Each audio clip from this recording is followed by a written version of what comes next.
Now, preview time. So let's take a look at what's coming your way.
What's going on, everybody? Welcome to another brand new installment of Renegades Reviews, exclusively here as always on the Casa D18 Studios channel. I, of course, am your host, the Renegade JJ Williams, and today we're going to wrap up our look at movies set in school with a female lead, and we're going to take a look at Heathers, the 80s classic that stars Winona Ryder, Christian Slater, Shannen Doherty, Lisa Ann Falk, Kim Wilder, Glenn Shaddix, Renee Estevez, and Phil Lewis. What's going on, everybody? Thank you for joining me here once again for another brand new installment of Renegades Reviews. And as I said during the introduction, we're going to wrap up our look at movies set in high school with female leads. We talked about Clueless, representing the mid-90s on Monday. We talked about Mean Girls, representing the early mid-2000s on Wednesday. And here today we're going to discuss Heathers from the late 80s. And our movie takes place at Westerberg High School in Sherwood, Ohio, where Veronica Sawyer is part of a popular but feared clique, along with three other wealthy and beautiful girls, all who have the first name of Heather. Heather Duke, Heather McNamara, and the school's ruthless queen bee, Heather Chandler. And from here on out, I'm going to try to just refer to them by their last name instead of saying Heather all the time. That way we don't get too repetitive. The four girls often play croquet in Veronica's backyard. Tired of the clique abusing its power, Veronica longs for her old life with her kinder but less popular friends. She becomes fascinated with Jason Dean, a new student and rebellious outsider, when he pulls out a gun and fires blanks to scare two bullies, Kurt Kelly and Ram Sweeney. Veronica attends a frat party one evening with Heather Chandler, where she refuses to have sex with one of the fraternity members and drunkenly vomits on Chandler.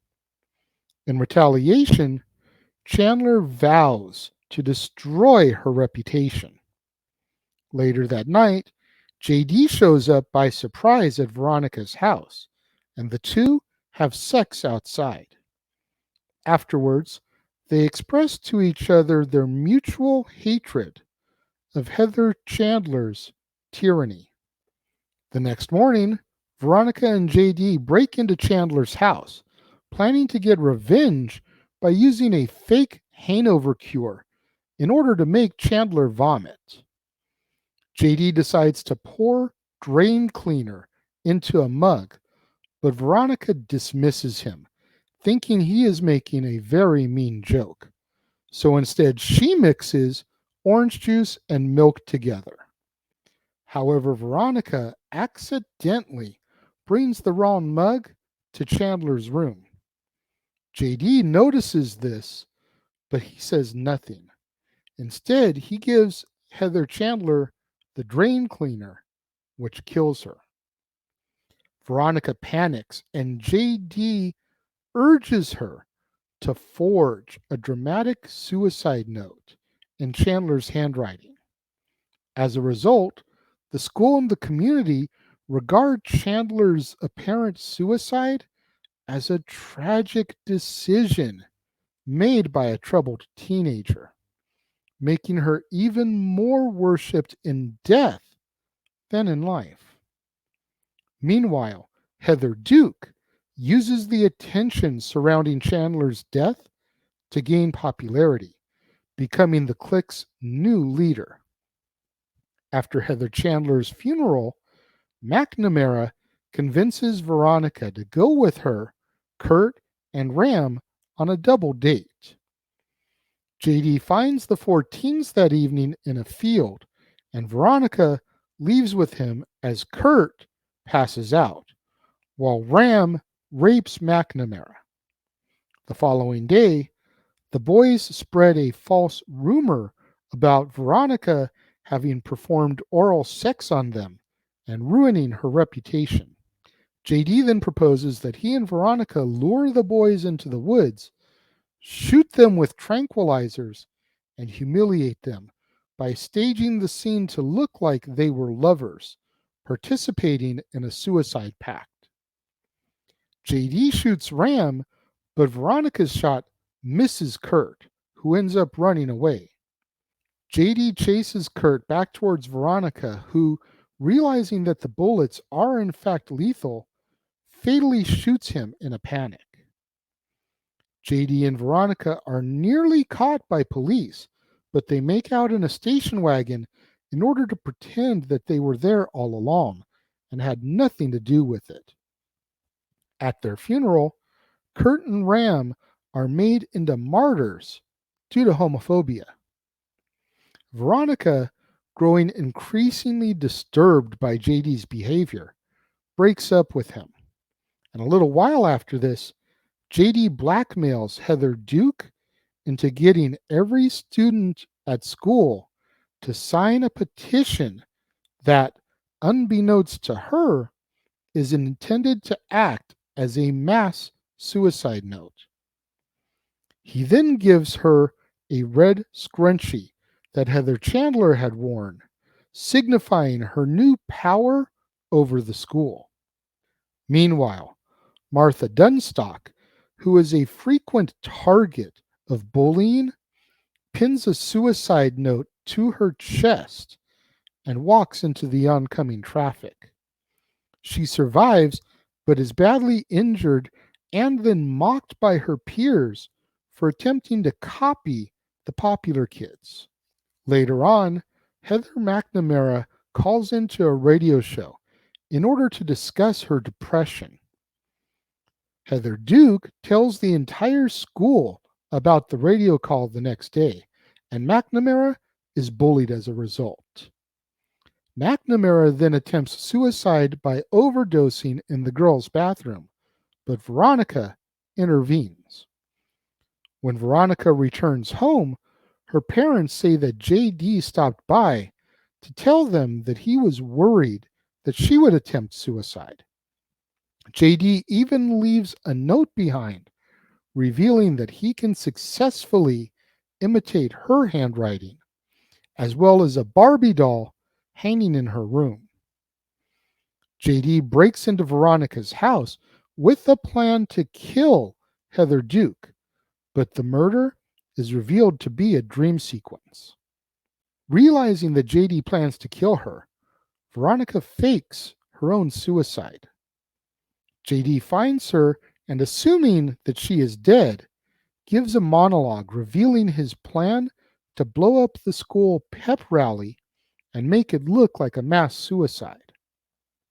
The next day, Veronica confronts JD in the boiler room as he plants dynamite.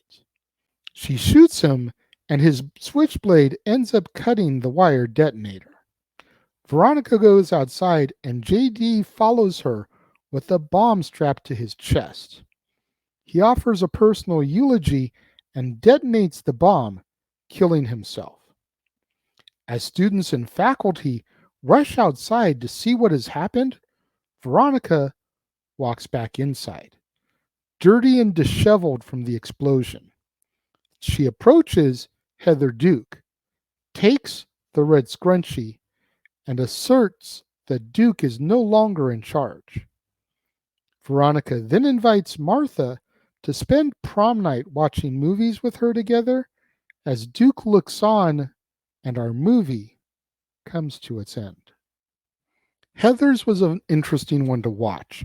I had never seen it before, and I'm not really sure why I'd never seen it before. I just, for whatever reason, wasn't on my radar, despite being a fan of both Winona Ryder and Christian Slater. Christian Slater I've talked about a few different times on the channel, as I covered The Wizard last year for my birthday, him alongside Fred Savage and Beau Bridges.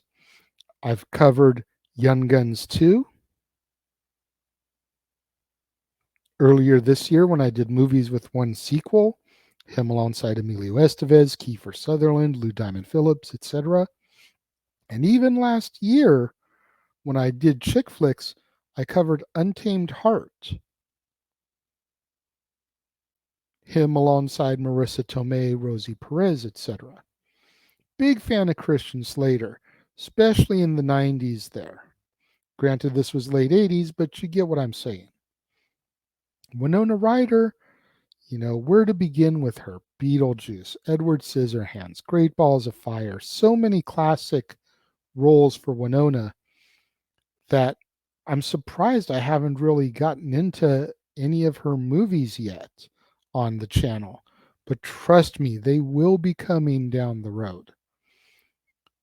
Shannen Doherty, I discussed her last year when I talked about Mallrats. She got her job on 90210 off the strength of this movie. Tori Spelling, seen Heathers, went back, told her father, Aaron Spelling, creator of 90210, that he needed to hire this girl. Shannen Doherty then got cast as Brenda Walsh, and the rest, as they say, is history. It's dark, it's brooding, it's almost even horror-esque with some of the kills and the suicide, attempts and everything. The kills being made to look like suicides. But it's a really good, dark comedy, and I enjoyed it thoroughly. It's definitely one I'm going to look for to try to pick up, add to my movie collection somewhere down the road here. So I'm sure I'll be talking about this again on the War Zone at some point.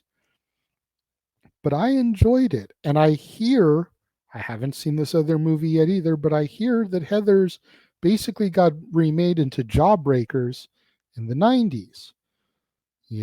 So then you got Rebecca Gayheart in that movie, which is basically a retread of this. So I'll be curious to watch that at some point now and see how the comparison is and the contrast. But I enjoyed Heathers. I didn't enjoy it enough to rate it super duper high, as it is, again, only my first time seeing it. And it takes a lot for me to rate a movie super high my first time. But I did enjoy it. It's something I'm willing to add to my collection. I'm going to give Heathers 3 out of 5 stars. I figure that's a fair place to start with it. And again, multiple viewings down the road, this very well could end up going higher in my rating system when it becomes more of a staple to my library and my life. But 3 out of 5 stars for Heathers. What do you guys think?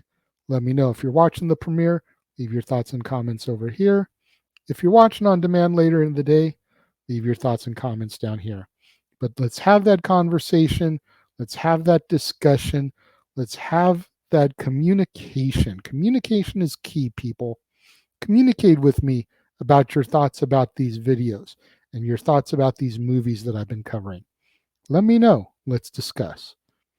Make sure you guys tune in tomorrow, right here to the Casa D18 Studios channel, for another brand new installment of Renegades Reviews. And it's new release Saturday. We're going to be discussing the Netflix original movie, Me Time, Kevin Hart and Mark Wahlberg. And then later that evening, right here on the Casa D18 Studios channel, it'll be time for another installment of Open Mic Night. Myself, the simple man Noah Foster, James Hebert, and whoever else decides to join us discussing a variety of topics, both from the wrestling world and outside, as we're going to try to feature one non-wrestling topic each week from here on out. Open Mic Night is always a good time, so make sure you tune in here on the Casa D18 Studios channel, the Simple Man Studios, Jay Hebert Studios, everywhere else that the show gets live streamed. You're not going to want to miss out on any of that content, both right here on the Casa D18 Studios channel, as well as across the multiverse of media. To all my loyal fans and viewers, thank you so much for tuning in and joining me here today. I greatly appreciate it. Make sure you smash that like button. Make sure you're subscribed. Make sure that notification bell is turned on. That way you're alerted anytime a new video drops or goes live right here on the Casa D18 Studios channel. Make sure you share this video with your family, friends, loved ones, other movie lovers, cinephiles, co-workers, Winona Ryder fans, Shannen Doherty fans, Christian Slater fans, anybody you can think of that would enjoy this film and this review. Share this video with them so that we can help boost up my visibility in the YouTube algorithms so I can eventually get monetized by the end of the year. Thank you once again to everyone who tuned in today and joined me. It means more to me than you'll ever know. And I will see you guys next time.